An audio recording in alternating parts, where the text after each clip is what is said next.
मुझे गर्भाशय संबंधी बीमारी थी और मेरा बच्चा गर्भ में ही मर जाता। मेरा पति दूसरी शादी के बारे में सोचने लगा। एक दिन जब मैं रो रही थी तो मेरे नौकर ने कहा कि मेरे पास आपकी बीमारी का इलाज है। यदि आप मेरे बेटे को जन्म देगी तो वह जीवित पैदा होगा। उसने मुझे 100% गारंटी दी, इसलिए मैंने उसके साथ रात बिताई। तब उस नौकर ने मेरे लगातार 4 बार जोर जोर से मेरे हेलो दोस्तों, स्वागत है आपका हमारे YouTube चैनल में। आज की स्टोरी में आपको बहुत ही मजा आने वाला है, तो इसे लास्ट तक जरूर सुनिएगा। मैं कुर्सी पर बैठी थी, हाथ में चाय का कप पकड़े। हल्के हल्के सर्दियों की ठंडक महसूस हो रही थी, लेकिन मेरे दिल में एक अजीब सी गर्मी और बेचैनी थी।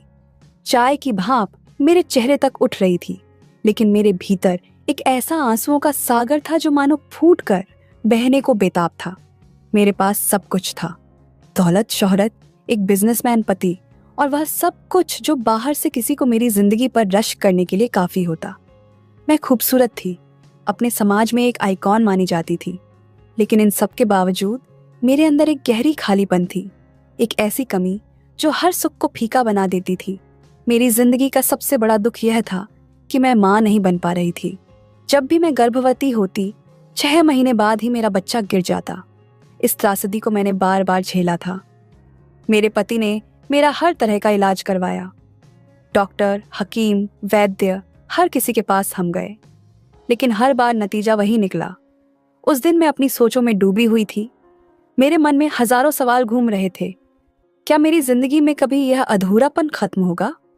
क्या मैं कभी मां बनने का सुख पा सकूंगी, या फिर यह मेरी किस्मत में ही नहीं लिखा?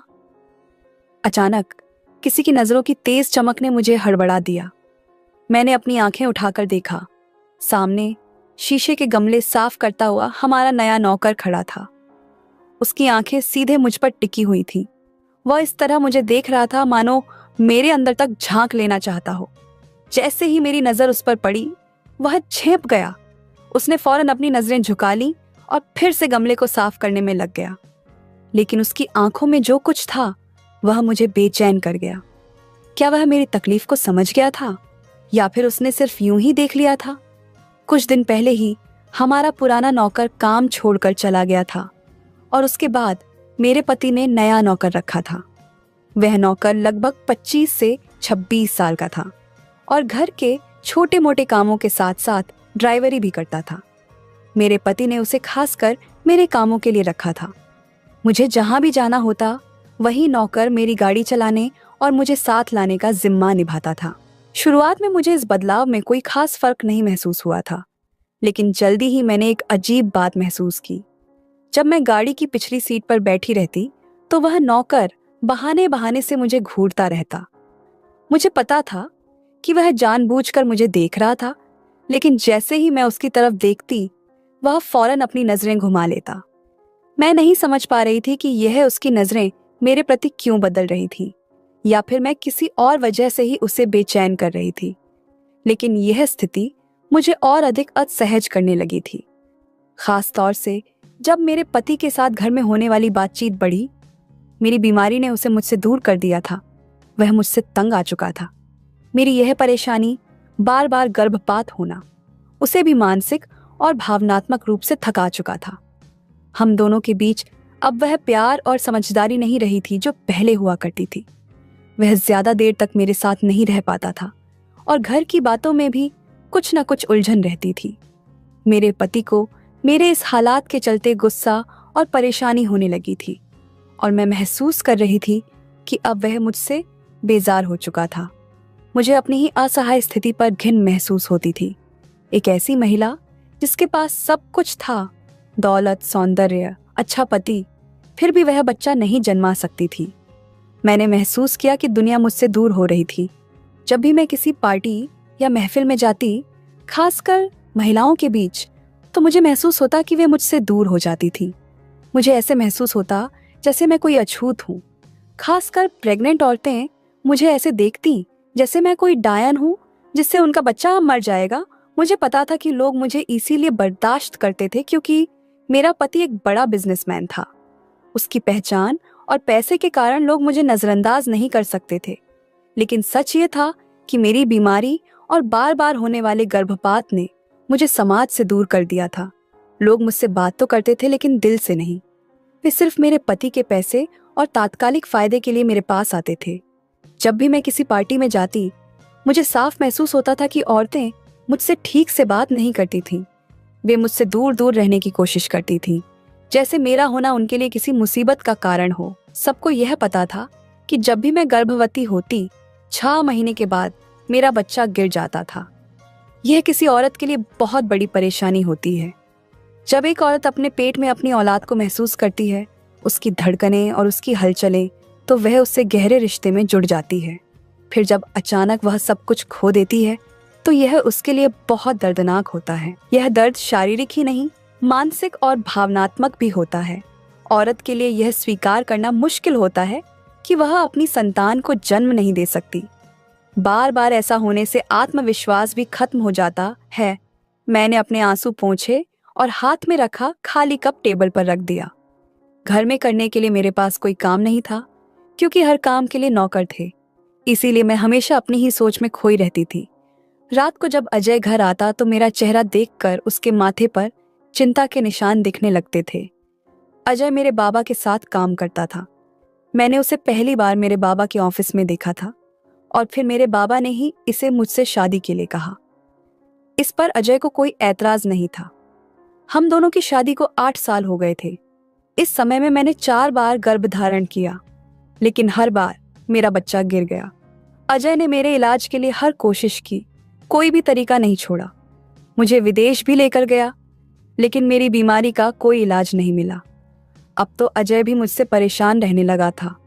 वह मुझसे कहता था, 8 साल हो गए हैं, लेकिन मैं अब थक चुका हूँ। इतनी सारी जायदाद है, लेकिन इसका कोई वारिस नहीं है। मुझे आगे की कोई उम्मीद नहीं है। मैं क्या करूँगा इतनी संपत्ति का? अगर मैं मर गया तो सारा कुछ दूसरों के हाथों में चला जाएगा। आज भी मैं गुमसुम बैठी उसकी बातें ही सुन रही थी। उसे क्या कह सकती थी? पिछले 2 साल से वह मुझे ऐसे ही बातें सुन रहे थे, लेकिन मैं बिल्कुल खामोश थी। इसकी बातों का मतलब अच्छी तरह से जानती थी जो वह चाहता था। मैं इसकी इजाज़त उसे किसी कीमत पर भी नहीं दे सकती थी। वह 2 साल से मुझे दबे दबे लफ्ज़ों से कह रहा था, लेकिन आज तो जैसे उसने मुझे साफ कह दिया था। कहने लगा, मैं दूसरी शादी करना चाहता हूँ। मैं रोने लगी। अजय, ये क्या कह रहे हो? मैंने उसका हाथ पकड़ लिया। मैंने कहा, ऐसा मत करो। तुम क्या समझते हो औलाद के ना होने का? गम सिर्फ तुम्हें है, मुझे नहीं है। मैं अपनी औलाद खो देने के बाद लोगों के इतने घटिया रवैया को भी बर्दाश्त करती हूँ, और ऊपर से तुम मुझ पर एक और जुल्म करने के लिए कह रहे हो। मेरे घर में सौतन लाना चाहते हो। अजय को मुझसे मोहब्बत थी।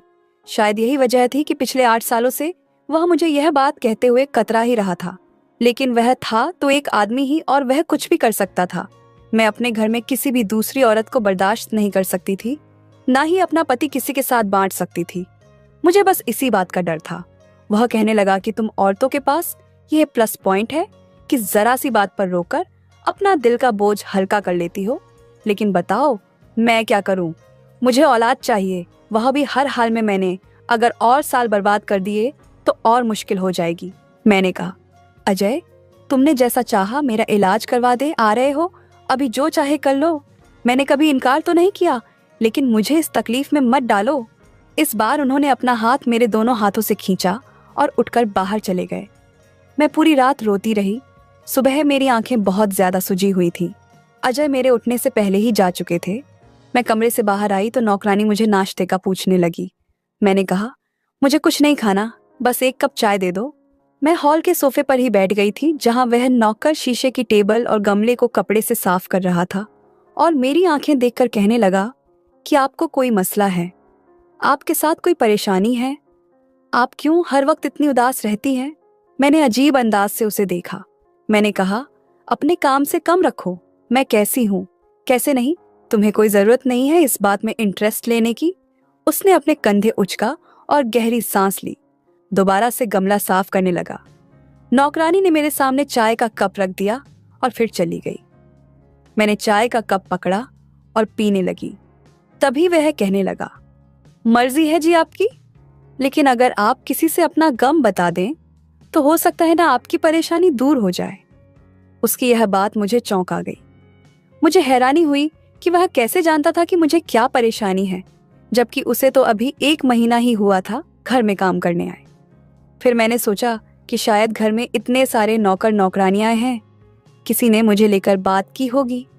फिर एक और ख्याल आया कि हो सकता है ये किसी पीर फकीर को जानता हो जो मेरी परेशानी का हल कर सकता है।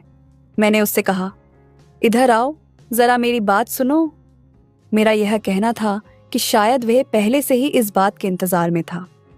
फौरन ही उसने सफाई वाला कपड़ा एक तरफ रखा और मेरे पास जमीन पर आकर बैठ गया। मैंने हैरान होकर उससे पूछा, तुम्हें कैसे पता कि मुझे क्या परेशानी है और मैं क्यों इतनी उदास और परेशान रहती हूँ? मेरी बात सुनकर वह थोड़ी देर चुप रहा। फिर उसने धीरे से कहा, पता चल जाता है मुझे, मैम, मुझे आपका हाल देखकर बहुत दुख होता है। फिर वह थोड़ा रुककर बोला, यह बात आपकी नौकरानी ने मुझे बताई थी। मैंने उसकी बात सुनकर चुपचाप सिर झुकाया और फिर कहा, तुम्हारे पास इस परेशानी का क्या हल है? मेरी बात सुनते ही उसकी नजरें झुक गईं। कुछ देर तक वह खामोश रहा। फिर उसने कहा, परेशानी का हल तो है, लेकिन आप शायद यह काम नहीं कर सकती। मेरे मन में इस बात से खलबली मच गई। मैंने उसे घूरते हुए कहा, ऐसा भी क्या काम है जो मैं नहीं कर सकती? तुम मुझे बताओ। उसकी बातें मुझे चौंका रही थीं और मैं जानना चाहती थी कि वह क्या बात करने जा रहा है। वह अचानक खड़ा हो गया और बोला, मैम, मुझे पूरा यकीन है कि आप वह काम नहीं कर सकती। ये कहते हुए वह बिना कुछ और बोले जल्दी से वहां से चला गया। मैं उसे जाते हुए देखती रही और मेरे मन में कई सवाल उमड़ रहे थे। भला ऐसा क्या काम हो सकता है जो मैं नहीं कर सकती? मेरे दिमाग में ये ख्याल आ रहा था और मैं खुद को उस सवाल के जवाब के लिए तैयार कर रही थी। मैंने कई बार कोशिश की थी, डॉक्टर से लेकर हकीम और यहाँ तक कि पीर फकीरों तक से इलाज करवाया था, लेकिन कोई भी इलाज मुझ पर असर नहीं करता था। फिर भी एक पढ़ी लिखी महिला होते हुए भी मैं कई बार पीरों फकीरों के पास गई थी। मैंने जो कुछ भी मुझे बताया गया मैंने किया। उन्होंने जो तरीका बताया मैंने उसे अपनाया, लेकिन आखिरकार मुझे हर बार वही निराशा ही हाथ लगी। अब मुझे यह समझ में नहीं आ रहा था कि वह नौकर ऐसा क्या जानता था, और क्या वह सचमुच किसी हल के बारे में बात कर रहा था या फिर बस मुझे बहलाने की कोशिश कर रहा था। इंसान उम्मीद पर ही जिंदा रहता है, यही सच है। जब उसे लगता है कि शायद कोई नया रास्ता उसे दिखे तो उसकी उम्मीद फिर से जिंदा हो जाती है। मुझे भी उस वक्त एक नई उम्मीद से मिल गई थी। मैं सोचने लगी थी कि शायद वह नौकर मुझे जो इलाज बताना चाहता है वह मेरी परेशानी का हल हो। एक छोटी सी उम्मीद, एक छोटा सा विश्वास जो मेरे दिल में जागा था, वही मुझे हर दर्द और हर तकलीफ से बाहर निकालने का एक मौका दे सकता था। मैंने तय कर लिया था कि जो भी वह बताने वाला है मैं वह जरूर करूंगी। उस समय मुझे बस एक चीज की उम्मीद थी और वह थी मेरा इलाज। अब मेरे मन में एक नई उम्मीद पलने लगी थी और मैं उस रास्ते पर चलने को तैयार हो गई थी जिसे वह नौकर सुझाने वाला था। लेकिन एक और परेशानी थी जो मुझे बहुत परेशान कर रही थी। वह परेशानी यह थी कि मेरे पति अजय ने मुझे खुद से दूसरी शादी करने की बात कही थी। उन्होंने कहा था कि अगर मैं अपने इलाज से ठीक नहीं होती तो वह औलाद के लिए दूसरी शादी करेंगे। यह बात मुझे अंदर से चीर रही थी। मैंने अपनी पूरी जिंदगी अपने पति के साथ बिताने का सपना देखा था और अब यह बिखरता हुआ सा लगता था। मुझे समझ में नहीं आ रहा था कि मैं क्या करूं। मुझे किसी भी हालत में औलाद चाहिए थी, चाहे मुझे कोई भी रास्ता क्यों न अपनाना पड़े। लेकिन एक और बड़ी बात यह थी कि मैं अपने पति को छोड़ नहीं सकती थी। मैं किसी दूसरी औरत को अपनी जगह नहीं लेने दे सकती थी। अगले दिन जब मैं शॉपिंग के लिए घर से निकली तो उसी नौजवान ड्राइवर के साथ बाहर गई थी। गाड़ी में बैठते ही कुछ हल्की फुल्की बातें करने के बाद मैंने उससे सीधे पूछा कि वह मुझे वह इलाज बताए जिससे मेरी परेशानी खत्म हो सकती है। मैं हर हाल में वह इलाज करवाना चाहती थी, बस मुझे उम्मीद थी कि वह मुझे कुछ रास्ता बताएगा। वह थोड़ी देर तक चुप रहा। फिर उसने कहा, मैम, मैंने आपको पहले ही कहा है कि यह आपके बस का काम नहीं है। औरतें हर काम नहीं कर सकती। मैंने एक बार फिर से उसे यकीन दिलाया। क्या यह इलाज 100% मुझे औलाद दे सकता है? वह झिझकते हुए बोला, हाँ बिल्कुल हो सकता है, और इस पर तो मैं शर्त भी लगा सकता हूँ। उसकी बातों में ऐसा भरोसा था कि मैं सोचने लगी शायद यह सच हो। मैंने पूछा, क्या कोई बाबा है या कोई डॉक्टर या हकीम जो इसका इलाज करता हो? वह हंसते हुए बोला, नहीं, इन तीनों में से कोई भी नहीं। तुम इन तीनों के पास पहले ही जा चुकी हो और खाली हाथ लौटी हो। मेरे दिमाग में एक ही सवाल था, तो फिर यह इलाज किसके पास है? उसकी बातों से ऐसा लग रहा था जैसे वह मुझसे कुछ छुपा रहा हो। मैंने उसे बार बार पूछा कि वह मुझे आखिर वह इलाज बताता क्यों नहीं, लेकिन वह बार बार मेरी बात को टालता गया, जैसे उसे किसी से डर हो। जितना मैं उसे दबाव डालकर यह जानने की कोशिश करती, उतना ही वह मुझे टालने की कोशिश करता। उसकी चुप्पी और घबराहट से मुझे यह महसूस हो रहा था कि यह कोई साधारण इलाज नहीं है, कुछ तो अलग है। अब तो मैं दिन रात बस यही सोचती रहती कि वह मुझे किसी तरह से इलाज के बारे में बताएं ताकि मेरा घर भी टूटने से बच जाए। आजकल मैंने देखा था कि अजय मुझे बिल्कुल भी बात नहीं कर रहा था। ऑफिस से घर आता तो लैपटॉप लेकर बैठ जाता और उसके बाद मोबाइल पर कभी अपने दोस्तों से बात करता रहता तो कभी चैट करता रहता। अगर मैं इसे कोई बात शुरू भी करती तो वह मुंह बनाते हुए कमरे से बाहर निकल जाता। लेकिन इसके बाद जो मैंने देखा, मेरे पैरों के नीचे से जमीन ही निकल गई। आज भी मैं उस ड्राइवर के साथ एक शॉपिंग मॉल पर गई थी जहां मैंने अजय को एक खूबसूरत सी लड़की के साथ बैठे देखा था। वह इस लड़की को शॉपिंग करवा रहा था। इसे देखकर तो मेरे जैसे होश उड़ गए थे। यह अजय की वही सेक्रेटरी थी। वह नौकर भी मेरे साथ था। मेरे चेहरे की उड़ी हुई रंगत देख रहा था। अजय और वह लड़की कुछ कदम के फैसले पर मेरे सामने एक शॉप के अंदर खड़े हंस रहे थे, बातें कर रहे थे। वह लड़की अपने लिए कपड़े पसंद कर रही थी और अजय से पूछ रही थी कि वह कौन से कपड़े ले। और मुझे लगा कि जैसे मैं खड़ी खड़ी पागल हो चुकी हूँ। मेरे अंदर से कोई चीज़ छीन सी गई हो। मेरे अंदर से कोई चीज़ अचानक से टूटी थी, लेकिन वह मेरा पति था। फिर मैंने उससे मोहब्बत भी बहुत ज़्यादा की थी। इसके साथ मैं किसी भी लड़की को बर्दाश्त नहीं कर सकती थी। मुझे याद है जब मेरी शादी हुई थी तो शादी से पहले अजय की यही पर्सनल सेक्रेटरी थी, लेकिन मैं आते ही इस लड़की की छुट्टी करवा दी थी। मैंने कहा था, अजय तुम अपनी सेक्रेटरी किसी मेल को रखो, मैं तुम्हारे साथ किसी भी फीमेल को बर्दाश्त नहीं कर सकती थी। इस वक्त तो अजय ने मेरी बात मान ली थी, लेकिन इस लड़की के साथ देखकर मेरे होश उड़ गए थे। दिल में अजीबो गरीब ख्यालात से उठने लगे थे। मैंने अपने शॉपिंग बैग वहीं फेंका और तेज कदमों से चलती हुई अजय और इस लड़की के सामने खड़ी हो गई। मुझे देखकर वह दोनों ही चौंके थे। मैंने कहा, अजय यह कौन है मेरा? लहजा बहुत ही ज्यादा गुस्से भरा था। अजय ने कहा, अभी तुम घर जाओ, मैं घर आकर बात करूंगा। मैंने उसे कहा, नहीं, मुझे अभी बताओ, या कौन है तुम? कैसे किसी लड़की के साथ बाजारों में घूम फिर सकते हो? तुम मेरे पति हो और मेरे लिए तो तुम्हारे पास वक्त नहीं होता। जब भी मैं तुम्हें अपने साथ शॉपिंग के लिए कहती हूँ तो तुम मुझे मना कर देते हो कि तुम बिजी हो और इस लड़के के साथ घूमने फिरने के लिए तुम्हारे पास टाइम है। मेरा गुस्सा 7वें आसमान पर था। मेरा लहजा भी तेज होने लगा। बहुत से आते जाते लोग मुझे और अजय को देख रहे थे। अजय ने जब चारों तरफ देखा तो मुझे गुस्से से घूरने लगा। मुझे कहने लगा कि बाजार में तमाशा मत लगाओ और घर जाओ। मैंने कहा, क्यों मैं घर जाऊं? ये कौन है तुम्हारे साथ?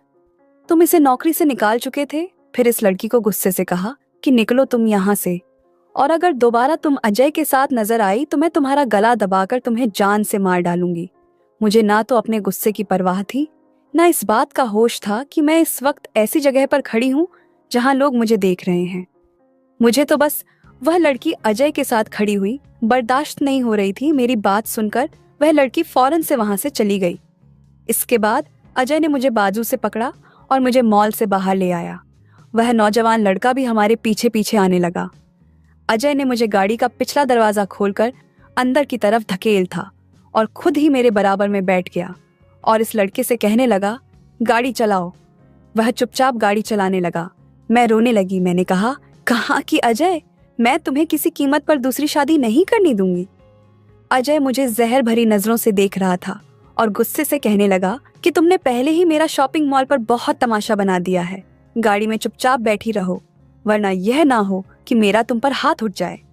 अजय का यह कहना था कि गाड़ी को एकदम ब्रेक लगी थी। झटके से गाड़ी रोकने की वजह से मैं और अजय आगे की तरफ झुके थे।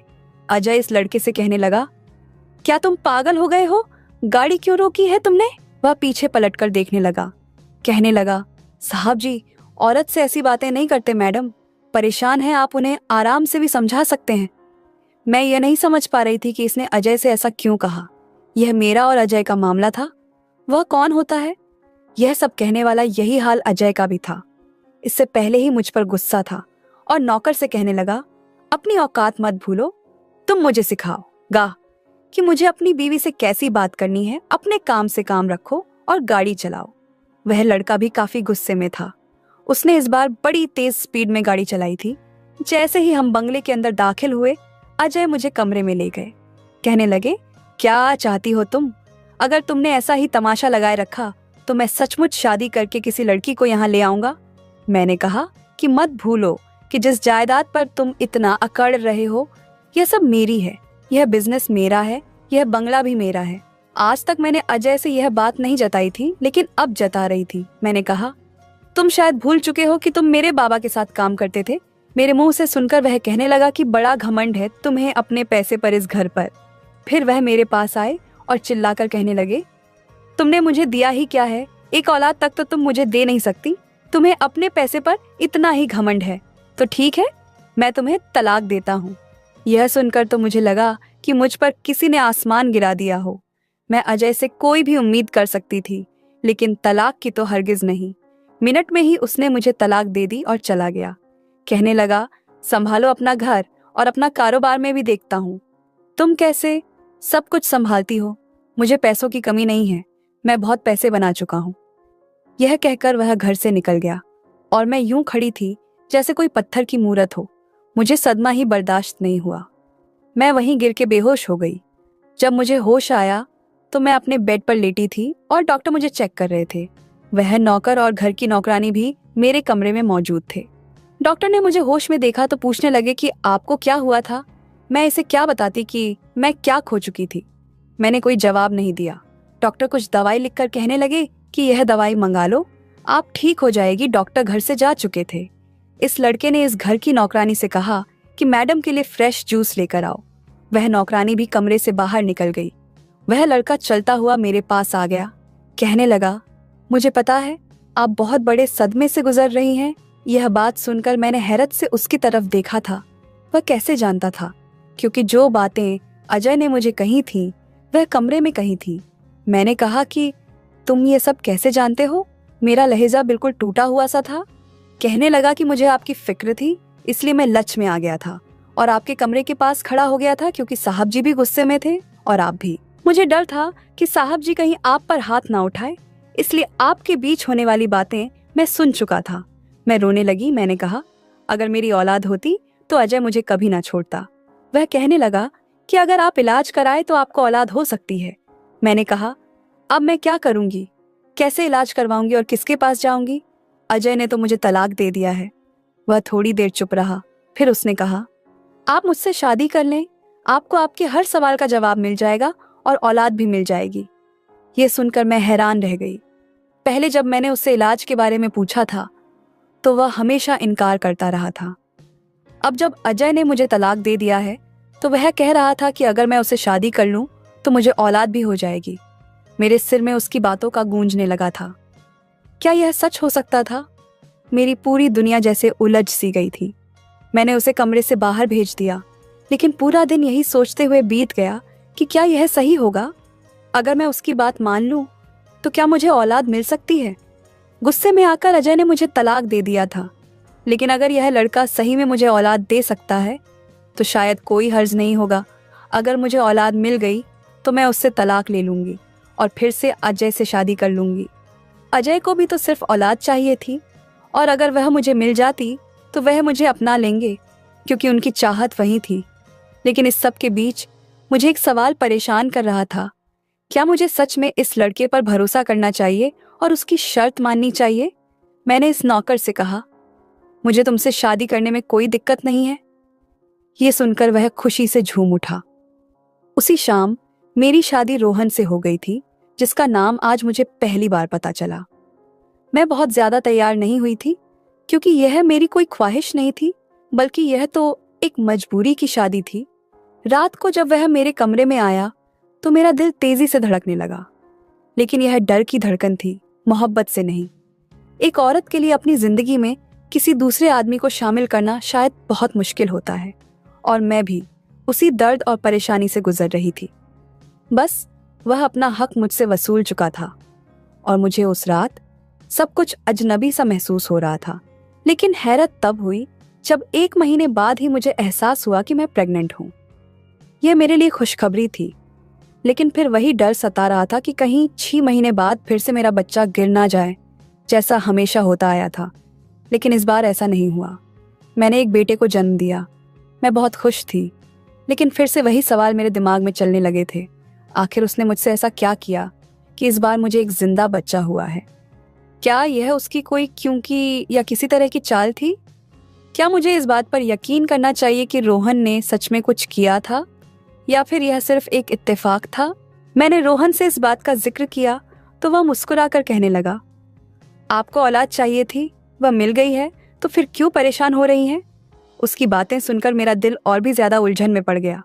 मैंने फिर कहा, ऐसा करो, मुझे तलाक दे दो, मैं तुम्हारे साथ नहीं रहना चाहती हूँ। यह सुनकर उसने मुझे बड़े गुस्से से देखा। मैंने फिर कहा, मैं अजय से मोहब्बत करती हूँ। मैंने तुमसे सिर्फ औलाद के लिए शादी की थी। मैं देखना चाहती थी कि क्या वाकई तुमसे शादी करने से मुझे औलाद हो जाएगी, क्या मैं माँ बन सकती हूँ या नहीं। और अब मैं माँ बन गई हूँ, अब मुझे तुम्हारे साथ नहीं रहना है। वह मुझे बड़े गुस्से से देखता रहा, फिर बोला, जिस धोखेबाज के साथ आप रह रही थीं, वह खुद ही आपसे औलाद नहीं चाहता था।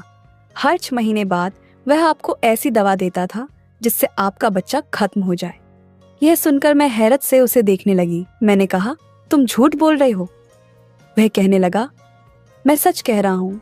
आपके पति ने आपसे सिर्फ पैसों के लालच में शादी की थी। उनके पास जरिया कम था और वह एक कामयाब बिजनेसमैन बनना चाहते थे, लेकिन आपको वह सिर्फ एक साधन की तरह इस्तेमाल कर रहे थे। वह आपसे मोहब्बत नहीं करते थे। मोहब्बत तो उस लड़की से करते थे जिसे आपने मॉल में उनके साथ देखा था। आपके पति ने सिर्फ आपके पैसे का इस्तेमाल किया है और इस पैसे से उन्होंने ठीक ठाक रकम इकट्ठी कर ली है। आपको ना तो औलाद चाहिए थी और ना ही आपका साथ चाहिए था। उसकी बातें मेरे लिए एक झटका जैसी थीं। मैं पूरी तरह से हिल चुकी थी, क्योंकि जो कुछ भी उसने कहा वह बहुत चौंकाने वाला था। मुझे यकीन नहीं हो रहा था कि जो इंसान मैं अपने साथ था वह इतना झूठा और बेरहम हो सकता है। उसने मुझे फोन थमा दिया जिसमें एक वीडियो थी। वीडियो में अजय फोन पर उस लड़की से बातें कर रहा था और वह कह रहा था, अब मैं कामयाब हो गया हूँ। मेरे पास इतनी दौलत है कि अब ना तो मुझे तुम्हारी जरूरत है और ना ही तुम्हारे किसी एहसान की। रोहन कहने लगा, यह सब बातें मैंने जब यहाँ नौकरी शुरू की थी तब सुनी थी, इसलिए मुझे आपसे हमदर्दी हो गई थी। कब यह हमदर्दी प्यार में बदल गई, मुझे खुद भी नहीं पता। आप बिल्कुल ठीक कह रहे हैं, आपका पति ही आपके साथ वफादार नहीं था। अब क्या आप इस आदमी के साथ रहना चाहती हैं? रोहन यह कहकर कमरे से बाहर चला गया। मैं उसकी बातों पर सोचने लगी और फिर महसूस किया कि मेरी जिंदगी में अब कुछ बदलाव आ गया था। अब मैं उसी के साथ रहने लगी थी, क्योंकि जो आदमी मेरे साथ जबरदस्ती नहीं रहना चाहता था उसके साथ रहने का कोई फायदा नहीं था। मेरे लिए यह फैसला आसान नहीं था, लेकिन जब इंसान खुद को नजरअंदाज कर चुका हो तो उसे किसी और के साथ रहकर अपना जीवन फिर से संजीवनी देना सबसे सही रास्ता लगता है। रोहन ने मुझे समझा, मुझे सहारा दिया और अब मैंने महसूस किया कि शायद मेरे लिए यही सही था। कहानी का यह मोड़ मेरे लिए एक बड़ी शिक्षा लेकर आया। मैंने सीखा कि हमें कभी भी अपने आत्मसम्मान और खुशियों को दूसरों की उम्मीदों पर नहीं छोड़ना चाहिए। हम अपनी जिंदगी के फैसले खुद लें, क्योंकि सिर्फ हम ही जानते हैं कि हमें क्या चाहिए और हमारे लिए क्या सही है। जब मैं अजय से प्यार करती थी तब मैंने अपनी पहचान को खो दिया था। मैं सोचती थी कि अगर मैं औलाद पैदा कर सकती हूँ तो सब ठीक हो जाएगा, लेकिन मैंने महसूस किया कि खुद के लिए जीने का मतलब किसी को साबित करने का नहीं होता, बल्कि खुद से प्यार करने का होता है। रोहन से शादी करने के बाद मुझे यह समझ में आया कि किसी के साथ रहने का मतलब यह नहीं होता कि हमें अपनी जिंदगी के बाकी हिस्सों को समझौते के रूप में जीना पड़े।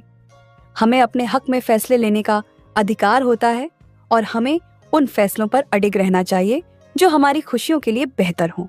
मैंने यह भी सीखा कि किसी के साथ धोखा खा जाने का मतलब यह नहीं होता कि हम अपनी पूरी जिंदगी किसी के साथ बर्बाद कर दें। हमें अपने आत्मसम्मान को हमेशा प्राथमिकता देनी चाहिए और जब कोई रिश्ते में नहीं रहना चाहता तो हमें उसे छोड़ने का साहस जुटाना चाहिए। यह कहानी मुझे यह भी सिखाती है कि जीवन में संघर्ष और परेशानी से निकलने के बाद हमें अपने आप को पहले से ज्यादा प्यार करना चाहिए। यह खुद से प्यार करने का समय होता है और यही वह बिंदु होता है जहां हम अपनी खुशियों को खोज सकते हैं। तो दोस्तों, अगर आपको यह कहानी पसंद आती है तो वीडियो को लाइक करें और चैनल को सब्सक्राइब करें और बेल आइकन पर क्लिक करें और इसे ऑल पर सेट करें ताकि आपको नए वीडियो की सूचना तुरंत मिल जाए। धन्यवाद।